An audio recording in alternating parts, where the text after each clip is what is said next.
Got it. Okay. Hi, everyone. Can you see my slides? Yes. Okay, so this is the third and fourth part of this talk.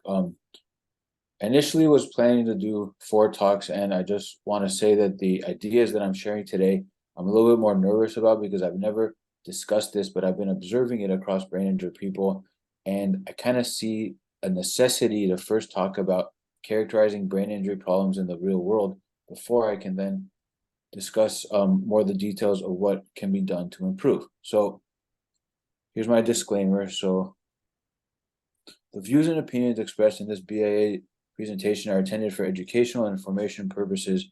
The views and opinions expressed by me come from my personal experiences and observation of other brain injured individuals, and the research and citations and supports for the statements that I make are provided whenever possible, but it's hard to find research supporting things that I don't think that the outside world understands or is totally aware of, but I have provided for the citations for what I can. This presentation is not intended to substitute for professional medical or therapeutic advice, diagnosis, or treatment. Always seek the advice of a qualified healthcare professional with questions about brain injury treatment, diagnosis, or care, and never disregard something that a professional or therapist has said to you based on what you've heard in this series. So,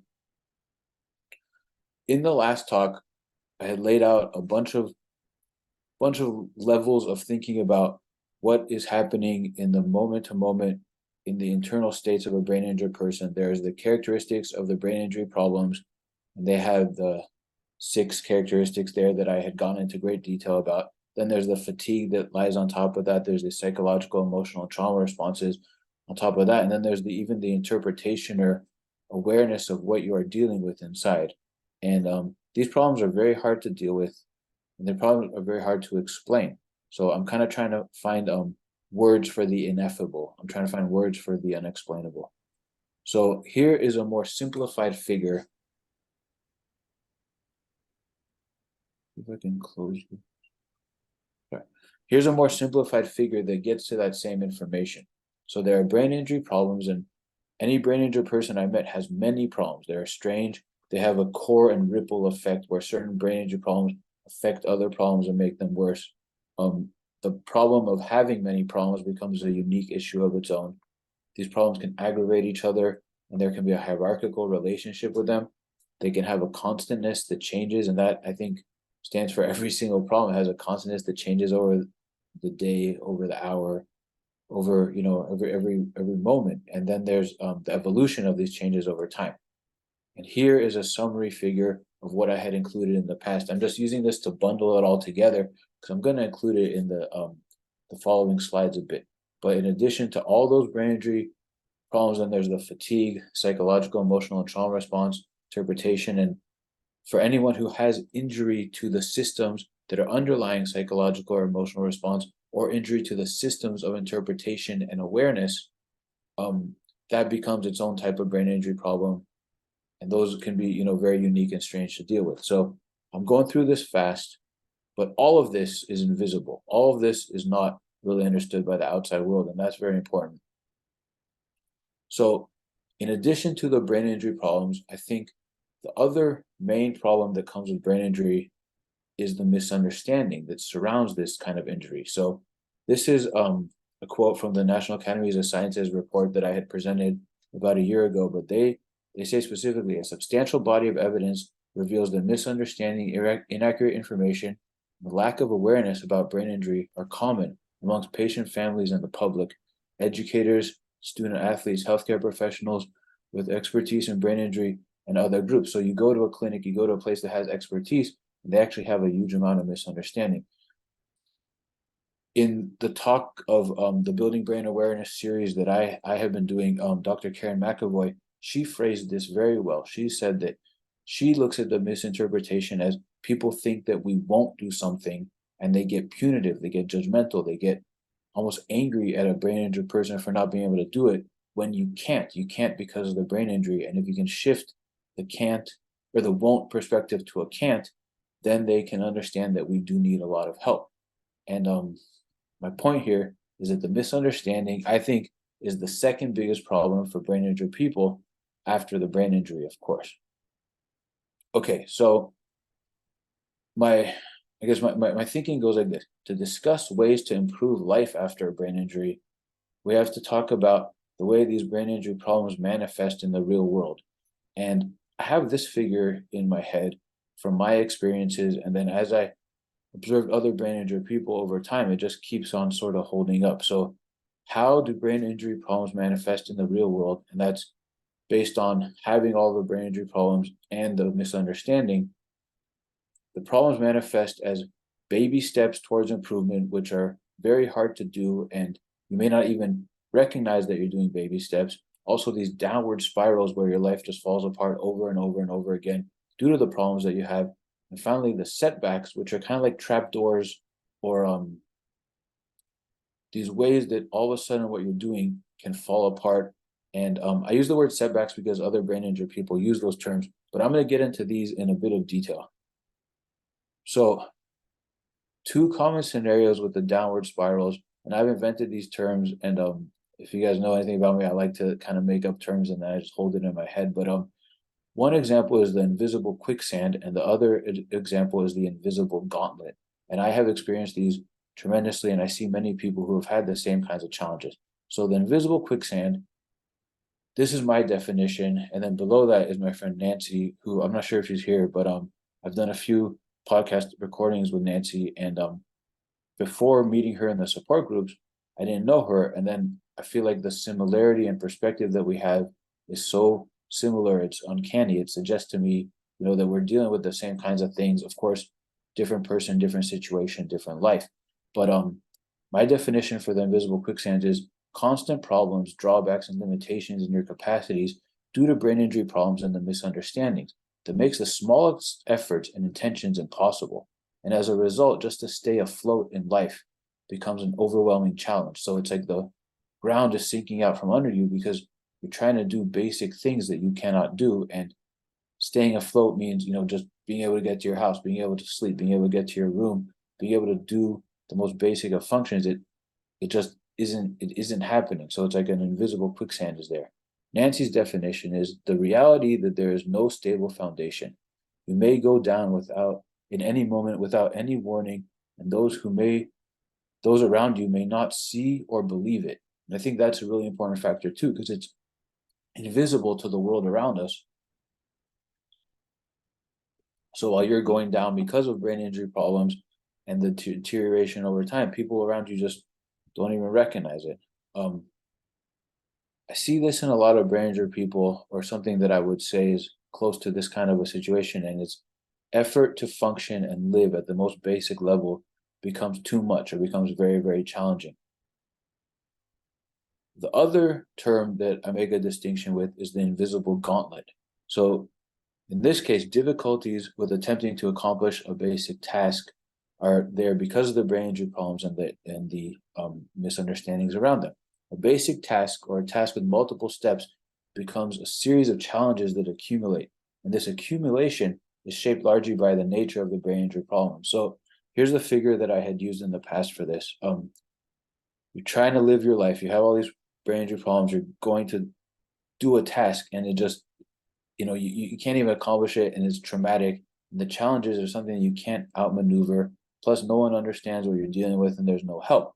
And these challenges happen again and again and again, and it just piles up. So there's a tremendous problem and difficulty that comes from these brain injury problems and the misunderstanding, and this accumulates and it worsens a person's condition over time. So the difference between the invisible gauntlet and the invisible quicksand, I just want to say, is that the gauntlet is like when you're trying to do something, like go in the store, like go into school, like trying to go to work or trying to do these tasks that become just too much or very, very challenging without the right support. And the invisible quicksand is when it's a distinction that may or may not exist, but you're just trying to live your life, or I just want to go back to my bed and sleep. It still becomes challenging. So you guys can share ideas what you think about that. But these are all unique to each person with a brain injury problem. But I think that the misunderstanding that comes across or that keeps happening, that has a similar form. And I would say that in a downward spiral condition, becomes more difficult, a person cannot stop it or find the right help. And you need the outside world, you need outside help, outside support, and outside intervention in order to help you with these kinds of conditions. And when that's not available, it's a really impossible situation. Okay, so that's kind of classifying those downward spirals.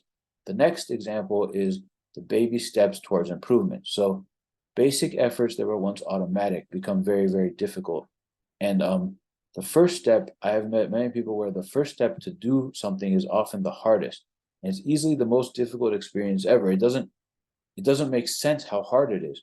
And this immense challenge creates a frustration, a doubt, a hopelessness, and an insecurity in yourself that is unexplainable. And to even see that you are on a baby step journey doesn't make sense at that point.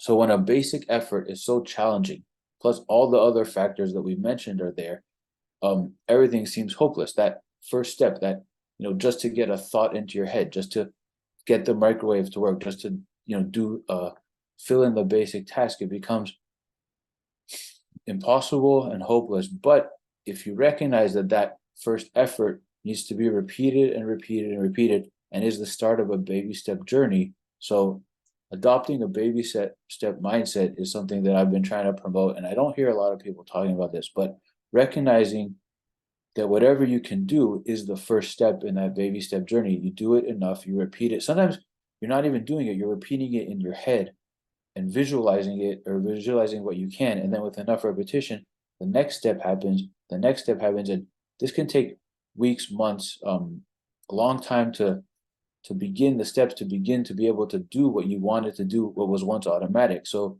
that's a horrible experience, and it's a traumatic experience. With the right therapist, with the right help, it's possible, but overall it's better than nothing. And I think if you're on your own, it's even harder, but it can still be done, or at least the effort towards those baby steps can be done. Baby steps, I think, should be looked at as relearning, which is fundamentally different than learning. And there are other terms that fit much more than the term recovery, but it's redeveloping, rebuilding, regaining something through tremendous effort and small efforts, small repetitions over time. Also, I think that once you've gone through the baby steps and you can feel the improvement, it's a different way of feeling things return into you, and then you can believe that this improvement is even possible. Sometimes when you try to convince someone that hasn't experienced it, they don't believe that it's possible. I couldn't help myself from getting into all this stuff, but baby steps sometimes need to be broken down into baby steps, where even one step is so impossible. I've had this discussion with multiple people, and one of the podcasts I recorded, we got into this, but the first step is so impossible that you have to break it down into tinier steps. Then as you do those tiny steps, that can occur across multiple big steps where you just break it down and drill, repeat. And with time, you are able to gain those steps. So the act of doing a simple step needs to be broken down and reworked and repeated in these tiny efforts. And it's almost like you're rebuilding the capacity. Another discussion that I had this week with somebody is that the stitching together of the steps. If you're repeating the steps, working on them by yourself, each step becomes possible, but then the sequence of steps becomes impossible, and then that needs to be worked on. And it's really a crazy process, but with enough repetition and time, the baby steps can be stitched together and eventually made fluid or made more natural. But it's a very grueling and difficult process. It needs a lot of time and support. Another feature of brain injury problems in the real world is the setbacks. And so my definition here is complete or partial derailment of any improvement made to brain injury problems due to some mistake or minor error. Examples that I've heard many people talk about are including bumping one's head or having a drink of alcohol, and then it has drastic consequences. I was guilty of constantly pushing myself to the limit over and over again, and then I deteriorate and I gain the problems that I had thought I had moved on from. And this is it's very devastating to have this kind of a thing happen, especially in the early stages. Eventually you realize that the setbacks is kind of part of the game. So I just wanted to say that the invisible brain injury problems that I discussed earlier, especially the interconnecting of problems, the aggravation, the hierarchical relationships of these problems, makes the baby steps towards improvement, the setbacks, and the downward spirals that much more complicated. Not to mention the constantness that changes each day and the fatigue. So two examples that I wanted to bring up because I think about this a lot. So while therapy or treatment often focuses on one specific symptom or one specific problem, like you go to a speech therapist for this, vision therapy for this, when your problems are interconnected, then what the treatment is, which is focusing on one problem, it doesn't consider that interconnectivity. And that needs to be factored in and that needs to be considered for you to take the treatment and apply it in your own real life. Because otherwise the treatment that is so isolated doesn't really work when all the problems get interconnected. Also, downward spirals are often something that for many brain injured people, especially with their core problems and then the fatigue that combines with it, it makes what other people say, oh, that's a simple thing, or oh, all you need to do is this.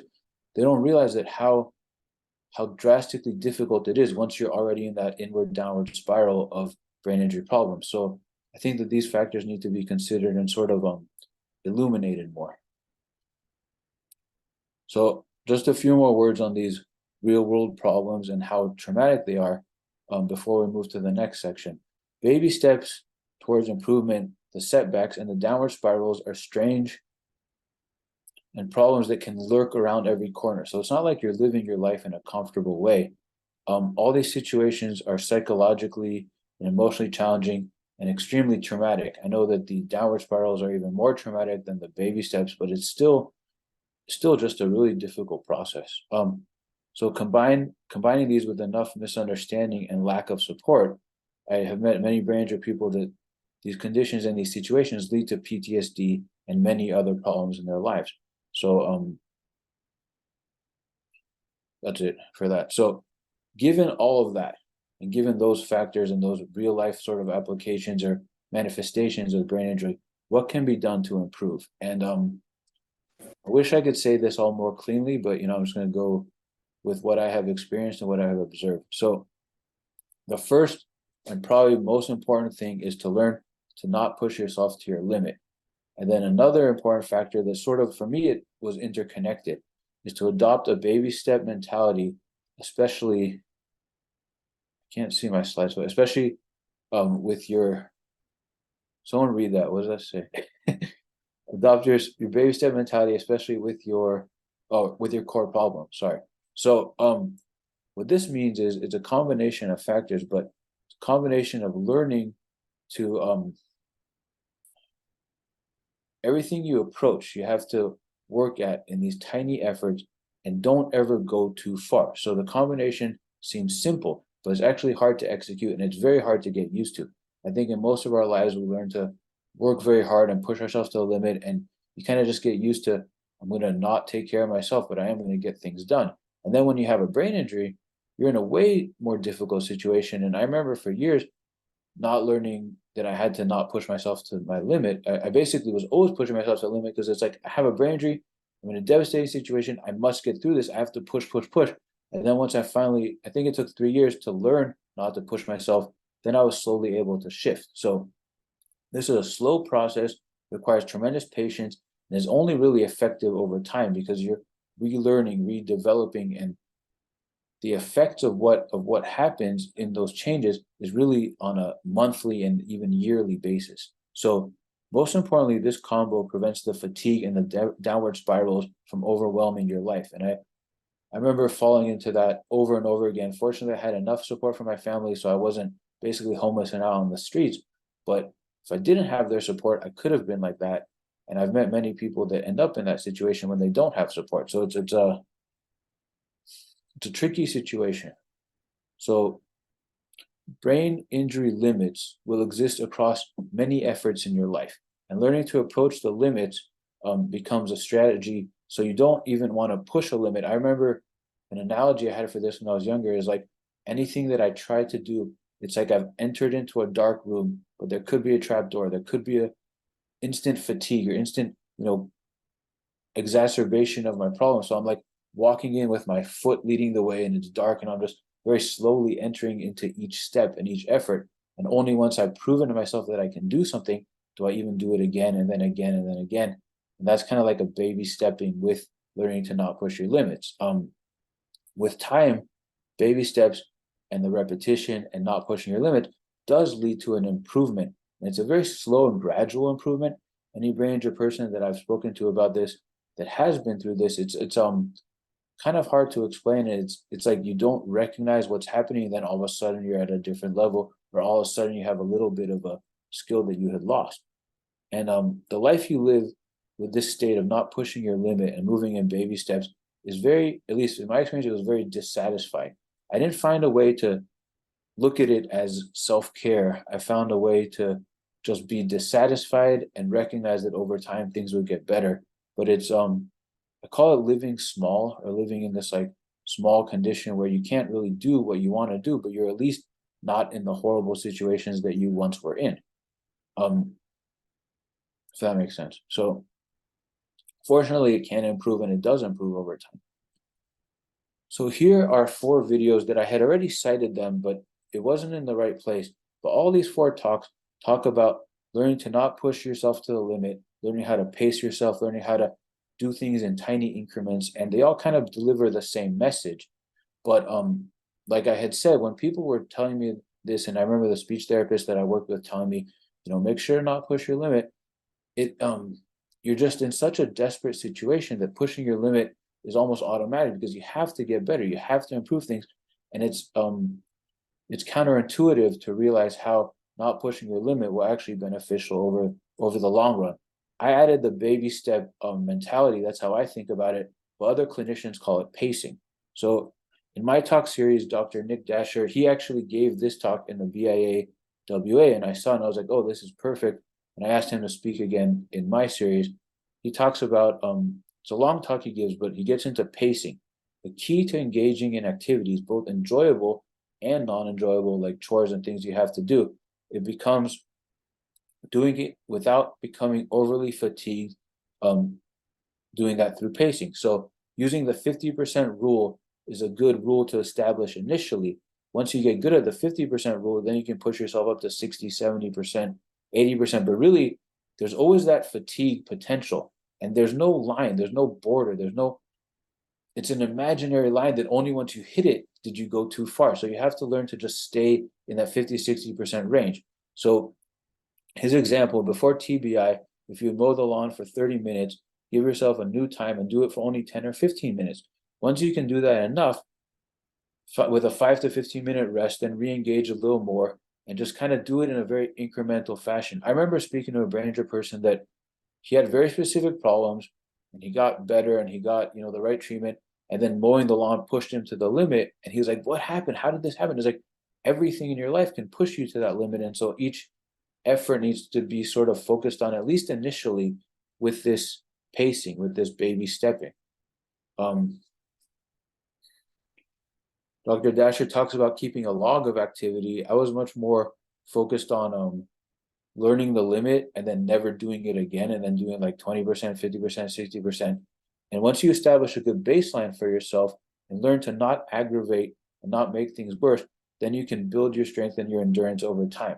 So another way to think about this, the baby steps that I had talked about and the avoiding the fatigue are sort of the same thing, because you're baby stepping your tolerance, you're baby stepping your ability, and not getting into the exhaustion and the overdoing it. So it's kind of like the flip side of the same coin.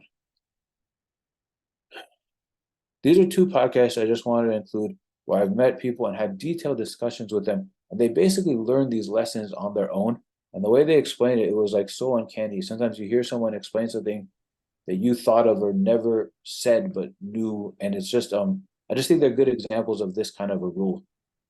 As far as I know, I don't know about any clinical data or research that shows how this managing of your fatigue and learning to not push yourself to the limit is I wish there was just a study I could cite, but I haven't found that yet. Okay, the next important thing for learning about improving yourself is figuring out the nature of your own brain injury problems and what can be done to avoid making things worse. So this figure I have every brain injury person has different problems, and I think that most of the data out there emphasizes over and over again, every brain injury is different, everyone has different problems. But fine, for you, you're in the front row seat of what's happening inside your mind and what your limits are, so you can learn about your problems. What are your core problems? How do they aggravate the other problems? in the first seminar here, someone gave a great question, and it was basically this kind of example, and she had a different word, but her pushing her visual therapy led to a crumbling of everything else. So you got to learn for yourself to avoid aggravating your problems. Maybe you have a hierarchical issue. Like I had the double vision, it was so hard to do anything else. Only once the double vision was taken care of was I able to even get into my cognitive and other sort of in my head feelings that really were gone. So we're at the front row seat. We're able to see what's in us. We have to figure it out. Sometimes it's very, very difficult to figure it out. Sometimes your own interpretation and ability to be aware of your problems is actually what's injured. And in that case, maybe a therapist or maybe talking to other people and recognizing what is wrong with you, recognizing what you're dealing with becomes kind of like a necessary, it's like knowing your enemy, knowing what is wrong and trying to find the words for it. And I'll get into later, but I think the support groups are very helpful for this because you can talk to other brain injured people as opposed to people who don't understand what you're dealing with.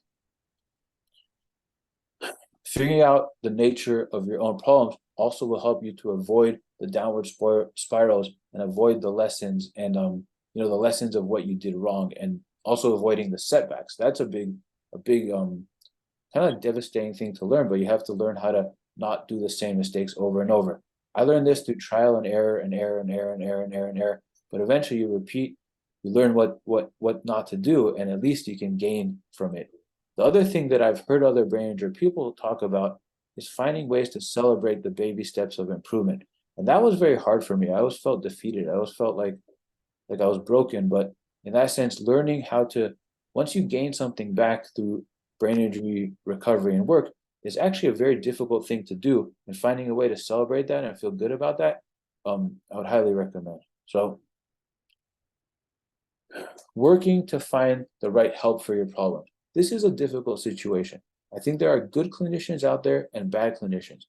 And finding the right help means finding the right clinician, therapy, or treatment that is effective for what you are dealing with. Sometimes you can get lucky and find the right therapist and treatment, and then it's still a process, but at least you have them in your corner. Finding the right help is cost effective. It's cost time, money, and energy. And if you find the wrong treatment or a bad therapist, the only good thing about that is learning to get away from them, because there are good and bad therapists out there, and it's kind of like it's almost like the minefield that you have to navigate. But if you can find people who are helpful, if you can find even one treatment that is helpful towards like this hierarchy of problems that you have, that at least is worth it. But it's a very difficult situation. Lastly, or not lastly, but learning to manage your resources is another very important thing. So with the brain injury, your energy levels, your mental and physical resources become a valuable commodity that is very limited. So you have to learn how to manage them and learn how to, just you're not in the same situation you were in before the brain injury. So learning to manage your resources plus the baby steps, plus, as I said, learning to not put yourself to your limit can allow you to slowly grow your resources and your abilities. And that's the strange thing about the regrowing and regaining after brain injury, in my experience, was as weird as the brain injury in the beginning. So at least you get better, but it's a really, really strange process. And I just wanted to quote what Dr. Dasher had said in his talk, because he gave a really good example about this. He says, schedule chunks of time to work towards the most important goals in your life. So the priorities are like the big boulders that you fill into your life. After that, you add the smaller pebbles, then the sand, and then the water. But don't waste your time and energy on the little things, because your time and energy is very limited with a brain injury. To learn to manage your resources is very difficult if you don't have support. So I've met a number of brain injured people that don't have support. I think that in some ways those are people who stay in the support groups, over their lives, because they don't have that outside help. And their situations are extremely difficult, but I don't think that they're doomed. I think that they're able to navigate what they have. They're able to learn to not push themselves to their limit, and they're able to manage the resources that they have towards, even though it doesn't lead to the absolute improvement that one might have in a perfect situation, it at least leads to overall improvement and better managing of what they have. So I think that the fact that I have met, and there are so many people without support out there, is a clear sign of how bad the system is. And I mean, what's happening with the BIAWA right now is an example of that. The resources out there are not there, and it's a ridiculous and horrible situation. This guy, Dr. Fred Corley, he wrote a really interesting article about the US is failing brain injured people. And absolutely, if you don't have the support and the resources from your family, from other things, what is available is often very limited. But it's not horrible, and there is good help out there if you can find the right people. Okay, other important factors that help tremendously, far more than anyone recognizes, especially people who don't have a brain injury. I think nutrition, proper supplements, proper diet, exercise and body movement, proper sleep and rest, and finding the right brain injury support group and people to connect with are really essential factors that if you don't have anything, you can at least find these. Proper nutrition also means not eating crap, not eating, whatever you want, because now your brain is not in the same situation it was. It's injured and it's not working efficiently. So you need to have the right diet. Kevin Ballister wrote a really cool book about this, and his improvement and changes with his diet is something that I actually felt the same feelings with exercise. And I didn't realize it at first, but as I continued, I think I was eating well enough, and then exercise was really the secret weapon I had in my recovery. I have not found any data on that, on how exercise affects the brain with brain injury, but this book by John J. Ratty, Spark, is really fascinating. He talks about all the neurotrophic and intelligence improvements that exercise has, and it's almost like supplant this information to a brain injured person. I think that it's a good example of what that can do for our brains. Also, proper sleep and rest. Proper sleep doesn't mean just a good night's sleep. It means when you have a brain injury and you are fatigued and you're tired, get the rest, or if you even feel the start of it, get the rest, because that's where the growth and regaining in your brain really happens. Lastly, the brain injury support group. Isolation and being stuck with your thoughts and having no one to share, no one to connect with, no one to grieve with, no one to, I'm not good at that stuff, but I'm learning it through connecting with other people. And it's through other brain injured people that I have been able to relate and feel these feelings with. And I think that's an essential thing for anyone with a brain injury. These four factors maximize your brain health and keep your sanity. The lack of these factors makes things so much worse. So I just had a few examples. There's a ton of examples I can think of as I've spoken to many, many people. But last week I spoke to this woman, Jamie Mo Crazy. I don't know if any of you know about her. She's an X Games athlete that had a horrible brain injury in the competition. I think she was airlifted off of where she had an injury, pronounced dead. And then later she was resuscitated, and she has a horrible brain injury.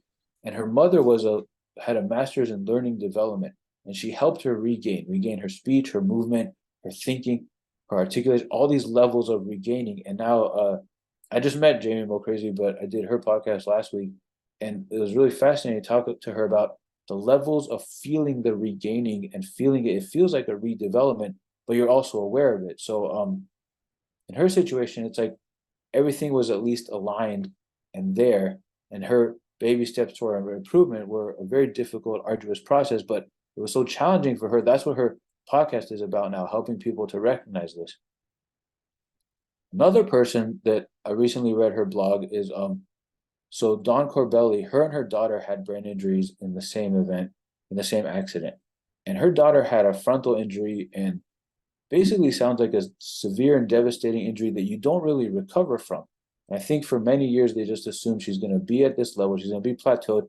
But then they recently tried this MERT therapy, and I don't know enough about this therapy, but it was months and months of stimulation in her brain, and she was sleeping, she was exhausted, and then all of a sudden things started to change in her. Combining that with exercise, she started improving and regaining things that really, the frontal lobe, I didn't think it could come back, but apparently it can. And all of a sudden, this person, and Veronica, that's her daughter's name, is on this improvement and on this track of all of a sudden going through the baby steps and really improving. And it's an amazing story. And I didn't know that this treatment was ever even around or effective, or it's like something that I heard nothing about.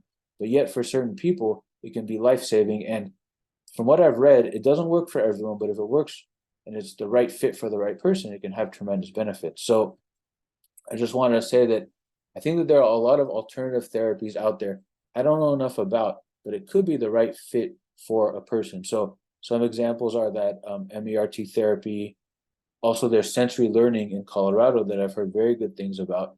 They do a vestibular, visual, and auditory stimulation that kind of integrates those systems and brings them back online. Tai Chi, Qigong, and yoga, I think, are very effective towards that body work. I'm actually experiencing like a reconnecting with my emotions that I've been working on for 6 years, but Qigong has been almost like a missing piece with that. And I can't really explain it, but it's been great. Massage, somatic body work, acupuncture. And there's one foundation called the BART Foundation, and they specifically focus on all these alternative treatments and therapies. So I don't think that that's going to save a person, but it can tip the scales and it can help them in the long run, especially as you're doing the baby steps and have these small or these therapies to help you over time. Another one is the hyperbaric oxygen treatment that I just read about that apparently has been published that it has some benefits. But anyway, I don't know enough about these.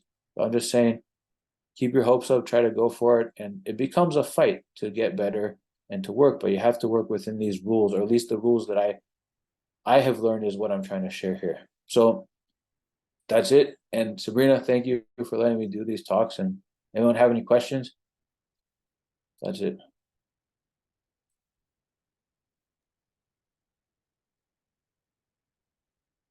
Thanks so much, Thank Dan. you. I tried to bundle it all in and make it fast so that people, brevity is helpful for people with a brain injury. But yeah, there's a lot of stuff.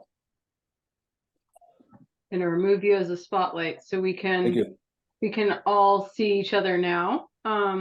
First of all, I want to thank you again because as you mentioned here, it's very important when you have a brain injury to not hit a wall and not overdo it. And I know that you put a lot of work into this, so we really appreciate that. And I hope that it was more bucket filling for you and less draining. So thank you for doing this. Really appreciate it. Thanks. Well, in addition to that, since my brain injury, which was in 1999, I basically in my head thinking about what's going on, what's going on, what's going on. This is like maybe like these are the main conclusions, and I hadn't found a way to share it in the right way because you either have the podcast discussions or I had the talks, but here's just like, hey, let me spill it all out and organize it. And sometimes I'm still in those downward spirals, but I catch it, or sometimes I'm still in those, okay, now I actually don't know how to do this, so I have to start baby stepping it, and I'm still doing that in my life. So it's like finding a way to package it and talk about it. Yeah, that's kind of what I was hoping to accomplish here. So thanks. And it wasn't too much, but it was more emotional because I've met so many people that don't know how to make sense of this. And I'm not saying I do know how to make sense of it, but I'm just seeing enough parallels and enough similarities across the drastically different symptoms. So that's why I wanted to talk about it.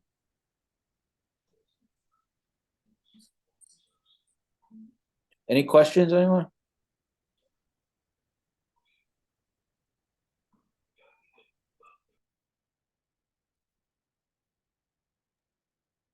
Go back. Um, how do you pronounce your name? Davisar? Sorry, Daniel. Let me change that. My first name is Avesar, and I just Oh, okay. The name Daniel Avesar. Avesar. My name is Daniel. Ah, Hi. thanks. Okay. Yeah. All right. Oh yeah. Have you done any research on the effects of like long COVID on previous TBIs? I haven't done a lot of research. I know that Dr. Karen McAvoy, who I've cited in this talk series, she has a get schooled on COVID and a get schooled on brain injury. And I think that from what I understand and what I have read on her websites and some other things, it's like I can't say that COVID is the same as brain injury, but it has an exacerbation of similar symptoms and similar problems, and it's quite Mhm. strange. And if it's the same thing or at least overlapping in enough of the same ways, then I think that like long COVID can be looked at as like the long effects of brain injury, and the only way to really get out of it is through the same rules. But I don't know enough research about this, and I've only heard the similarities. And I actually got COVID in September, Yeah. and I had no taste, no smell, and now I Ooh. still have the visual and vestibular problems and the feeling like I'm gonna faint, which I hadn't had that for. I had a concussion 10 years after my brain injury, so I had it then, so yeah, it's really weird. I don't know enough about it, but let's assume it's more of the same thing, or at least enough of the footprint is the same. In which case, don't push yourself too far, learn your limits, and um, I know that there's pharmacology out there that helps with COVID, but I don't know if it's effective, in the later stages. So yeah, Yeah. sorry, I wish I knew more about it. Yeah, it's the exercise component that's the hard part. So I've had 3 TBIs and 2 rounds of COVID. Wow. And fortunately, I haven't had a TBI in well over a decade now. Um, I've been avoiding those activities. Yeah, yeah, Yeah, well, okay, the first two weren't really activities, but regardless, um, yeah, the exercise because you overdo it, you set yourself back. Um, and that's more so with long COVID. That's something they've been just, finding recently. yeah, yeah. Um, In that case, I would make a suggestion of finding, like in the first 5 years of my brain injury, I was wearing a helmet and on a stationary bike.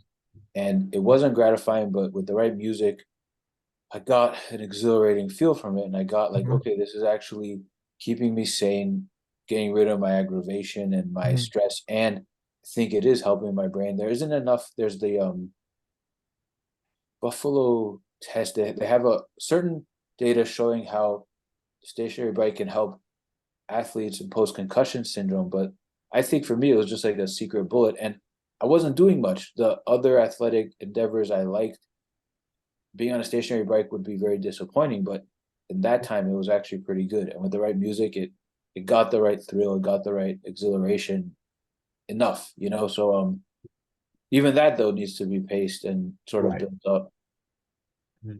Okay, so Yeah, you found yeah. steady. I'm sorry. Say again.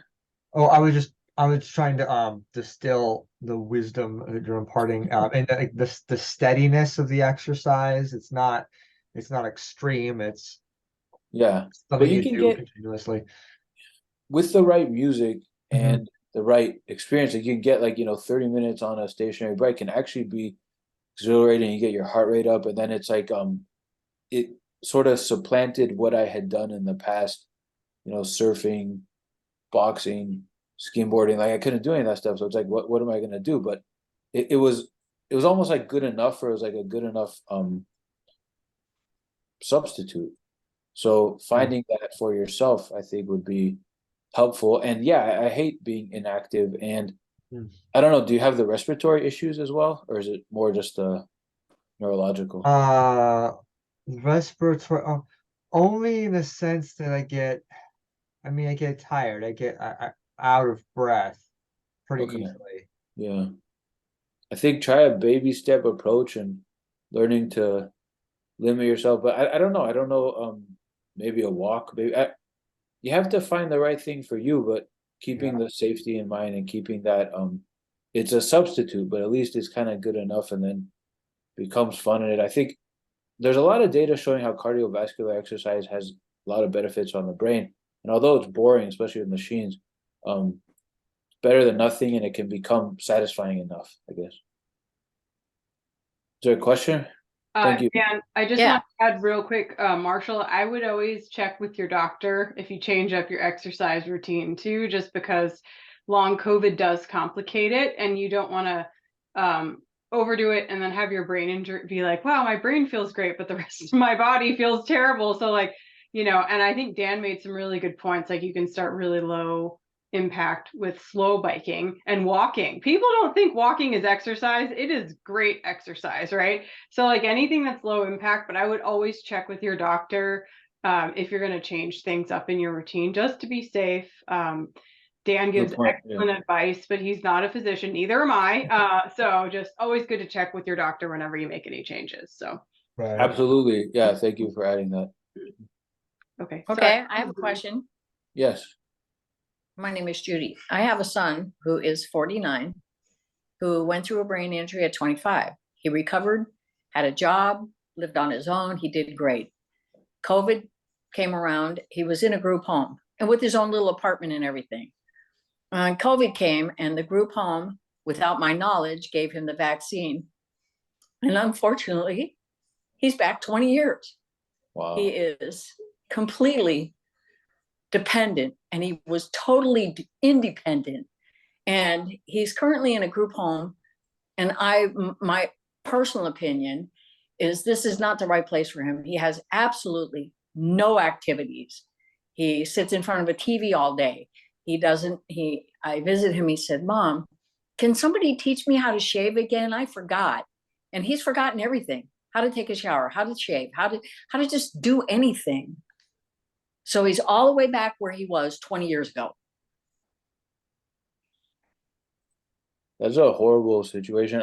I don't know what to do aside from if if you're back in that situation, it's kind of like the regrowing, the rebuilding, the regaining is the only thing I know in terms of how to deal with these kinds of situations. But given the other life factors, it sounds like yeah, a very difficult process and may not be fully possible. But yeah, it's I've met many people with setbacks like brain injury, slow recovery, feeling good, then they got a surgery, then they're back even worse. Or one woman, she went to the dentist, they couldn't get the tooth out. They jerked her head around, all her problems came back. And it's like, what?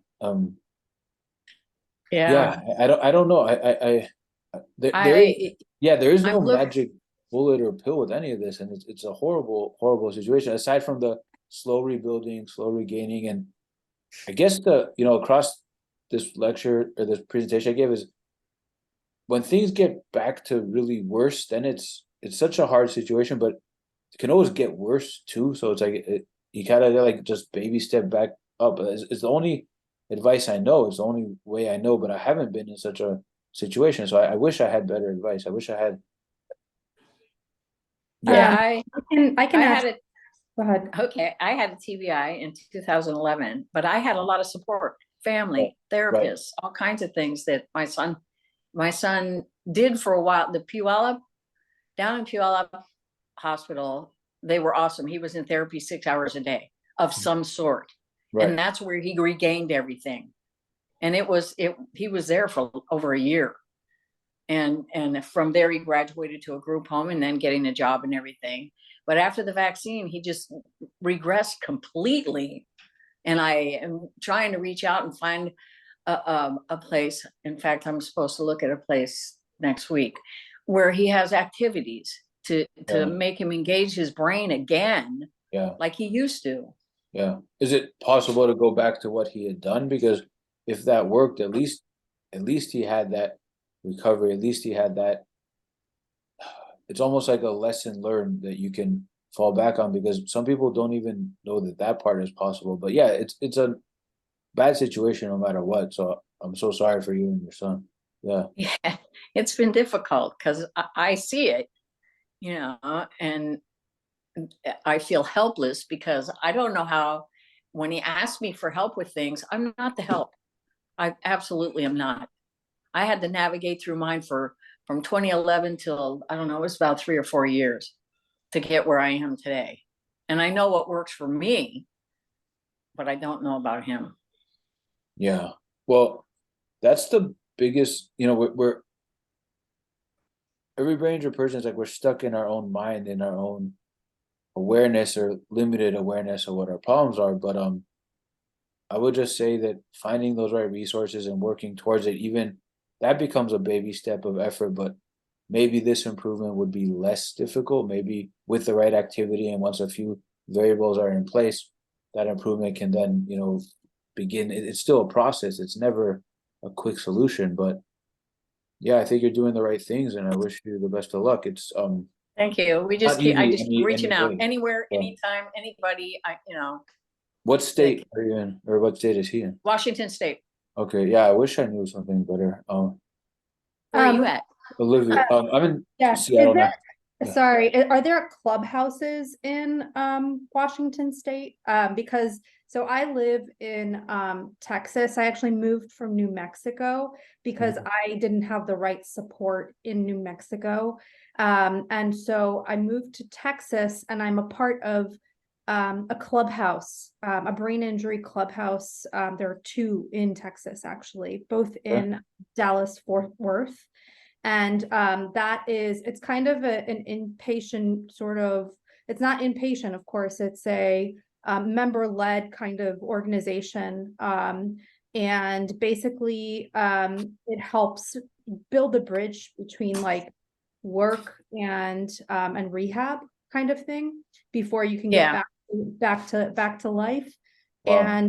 And so Clubhouse, I'm a, you know, obviously I'm a part of one. I'm helping to produce a podcast as a result, like meaning because that's all I could do following my stroke. So maybe it's something I don't know if there are these resources in Washington State, but at least it's something that you can look Yeah, into. Washington State is pretty difficult. There's, if anything, it's minimal. And Yeah, and it's I getting am worse. going to meet with a home. They have two of them, I found, and they live there, and they have activities that make them engage their brain. John was a cyclist, a professional cyclist, and a runner, and that's still there. And he gets up in the morning, and the person that he's in, she said he gets his water bottle filled, and he's using a walker, and he didn't before, and he goes to the door. Within his head, he's going to go for a run, and then he stops and he gets angry because he knows he can't. That's not a that's a very difficult situation, but that is like the start of a baby step, doing a walking even up and down the hall, walking, like getting that kind of activity to begin is sometimes the hardest thing to do. And assuming that he's not doing it in an unsafe way or that he's like a fall risk or other issues, it really, it all kind of comes back to those baby step efforts. And it's a crazy making experience. But so I've never actually heard of a clubhouse like that. There are many brain injury resources that every week I'm just online looking and like, oh, I didn't know that exists. I didn't know that exists. So I've never heard of a clubhouse like that, but it sounds like a great idea, That sounds great. especially towards the transitions, because I know that the therapies, it's like you get their goals met, and then it's like, but wait, there's a bunch more hurdles that I have to figure out here. And I found that kind of took years to figure out for me and many people I meet. So yeah, I don't know about a resource like that. And That sounds really good. I'm John. Yeah. What I know from my own experience that what he needs is to be around others like himself, where he can have people to talk to and share what goes on in his head, Yeah. what he wants, you know. And right now in the home he's in, they're older men. He has nothing. I think, you know, to better your brain, you need to have activities. You need to be doing things to make it operate again. I also, yeah, I guess in both well, sorry, Olivia, did you have a specific question, or were you just commenting on the that Sorry, resource? yeah, I was just trying to raise my hand and kind of Okay. add color, but there are like 18 different clubhouses throughout the United States specifically for brain injury. So, you know, Wow. again, it might be something that's, you know, whether you have one in your state or not, it's still something that is a resource. So I will look it up. I mean, for me, it doesn't matter how far he is, just as long as he's getting what he needs. Right. It can be very hard to find that right resource, absolutely. Yeah. And that becomes half, or not half the challenge, but the start of the challenge. Holly, you have a question? Hi, Dan. I Hi. don't know if we've talked about this before.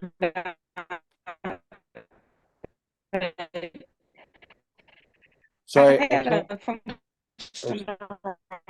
neurologist, there was speaking, Holly, maybe turn off your video because I can't hear. Yeah, can't understand. you know, starting to make gaining some energy improvements. I'll put it that way. I'm doing dual task cardio.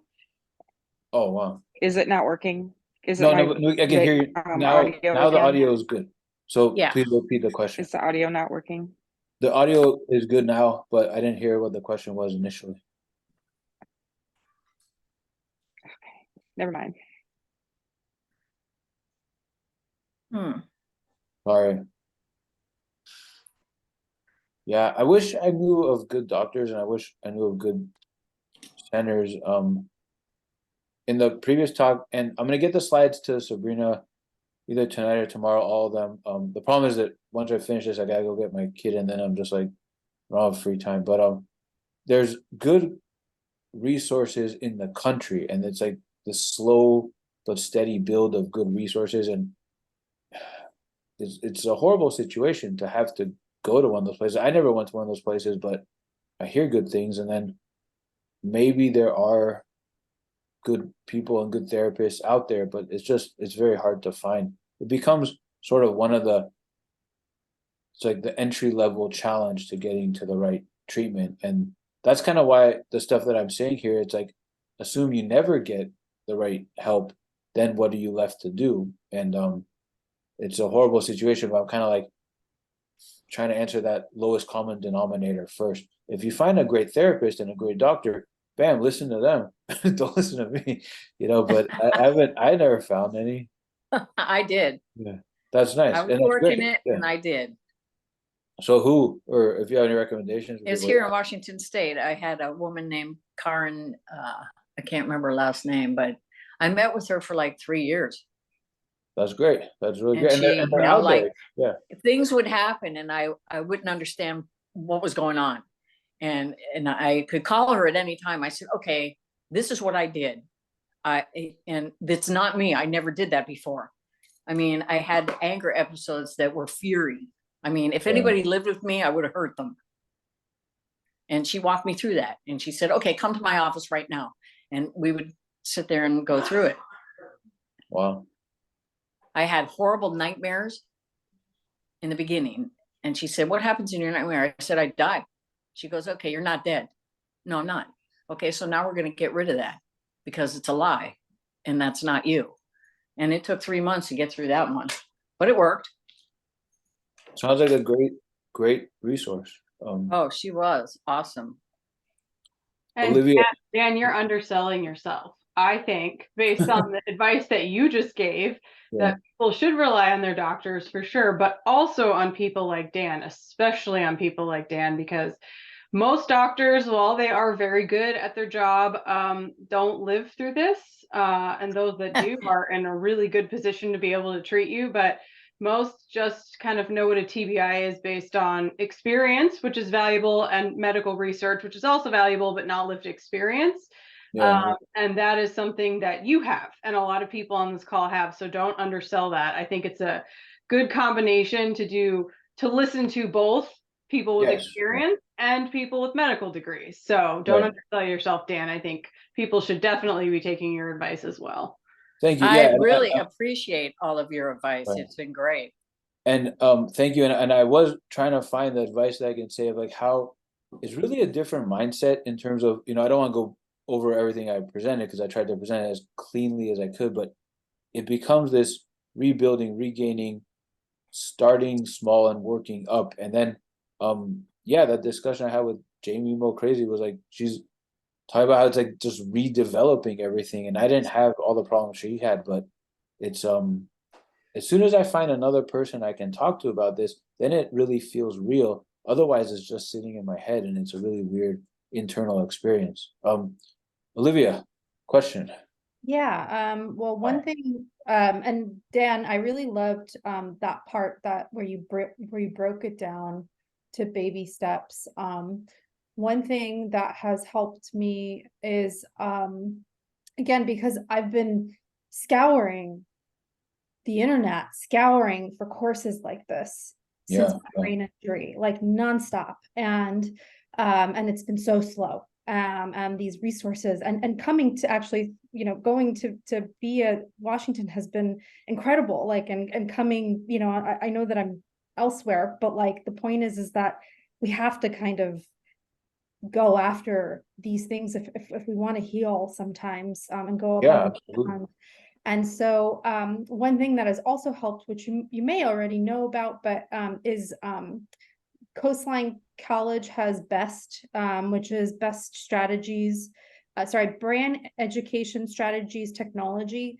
It's through Michelle Renee Wild, and she does this really incredible 6-week problem solving workshop that is specific to breaking down the problems following brain injury and figuring out how to do that in a Yes. very small, like in a very small, very like incredible way. And there's like executive functioning skills that's something that I've been struggling with specifically. So those are the things that have been really helpful for me. And like, thank you again, Dan. This has been incredible. It's been wonderful to listen. Thank you. Thanks. So yeah, I have heard about BEST from another brain injury person that I know who had executive or still has executive function problems, and he talked about that resource and connected me, made me aware of them. And I have this talk series that I'm trying to do basically what the other brain injury associations and alliances are doing, where I invite these people to talk. And I had seen their stuff and I was like, okay, and so they're on my list. And then some of this work I do moves in baby steps, and so I'm just like, I'll get to them. But yeah, you're the second person that has mentioned that resource to me, so I wish I had a better link or knew more about them. But yeah, I have heard good things about them, and it's almost like you look out there and you can't find anything, and then you find one person, it's like, oh wow, okay, at least that exists. And then, oh wow, at least that person's out there. And then it's like, maybe now I can count on two hands the good resources I'm counting and finding. Okay, somebody asked me who was Karen, what was Karen's last name in Washington State? The therapist that I went to, counselor, her last name is Gorman, Gorman, and she's in Silverdale, Washington. What was the last name? Gorman? Yeah, Gorman. Yeah, another good thing about talking with other brain injured people, which there isn't always enough of that forum, that we learn from each other and we can relate and gain you gain advice for what worked and what didn't work for other people. So thank you for sharing that. No problem. And we're a bit over time, but Dan, Holly was able to put her question in the chat. So if you can address that. Yeah, and that'll be maybe our last question. So Yeah. my phone's over here. Healing, take on dual task cardio, movement while brain activity. So I think dual task stuff is good, but so first of all, some people can't even do the single task. So once you get the single task going, the dual task is great. Plus the put it this way, I had learned a lot of these tasks from certain therapists, and then I felt like sometimes you're doing a dual task and then you can become good at that, but then the goal of what you're trying to do in life, it isn't exactly that. And then it's like there's tasks or goals, that steps that need to be filled towards the goal that is more functional, that is more really what I want to do, in which case the dual task or other computer tasks, for example, it's like, this isn't getting me to that. And then I had to turn the real life effort into the baby step task. So if this is helpful for you, the dual tasking, that's really great. But just it may not be helpful for other people. And if it's helpful towards then doing the real world thing, that's the most important test. Because a lot of the tasks that I see out there in the games and the on paper tasks, it doesn't get you to the final steps, which is the real thing for applying it to your life. So I would just say that just to keep that in mind. But yeah, I never got into these dual tasks. I was getting into the just trying to add and subtract in my head, and then I used school and I went back to school to regain what I had lost. But this was doing the classes that I had already done, and that was like a few years of very strange regaining of thinking. So yeah, I would say if it's effective for you, that's awesome. But just recognize that when you get into the real world things that you want to restore, that might become the task, maybe as well. So sorry, yeah, okay. I think we are at time, so thank you all. And thank you, Michelle, for putting the best connection here. I have heard good things about them. So all right. On that note, thank you all, and I guess we'll call it a night. Yeah, thank you all so much. And if anyone is interested in leading any of these classes, just like Dan, please feel free to reach out to me. I put my email in the chat. I'll put it in there again. Feel free to reach out to me. We would love to host more survivors, especially caregivers, anyone in that sense. So if you want to put a class together, Dan is extremely ambitious and did 3. You don't have to do 3. You can just do 1. Not everyone has to be as amazing as Dan. We can pare it down a Like- little. So Like I said, I've been thinking about this stuff for years, so I just needed to like get it out. And here's my email as well, if anyone wants to contact me. Avesar33. Well, I can't type.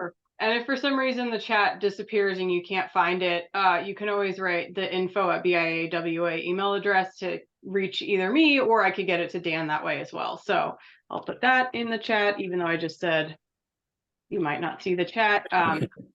But feel free to reach out to us in any way, shape, or form. And thank you all for attending. And again, huge thank you to Dan for putting so much work into this.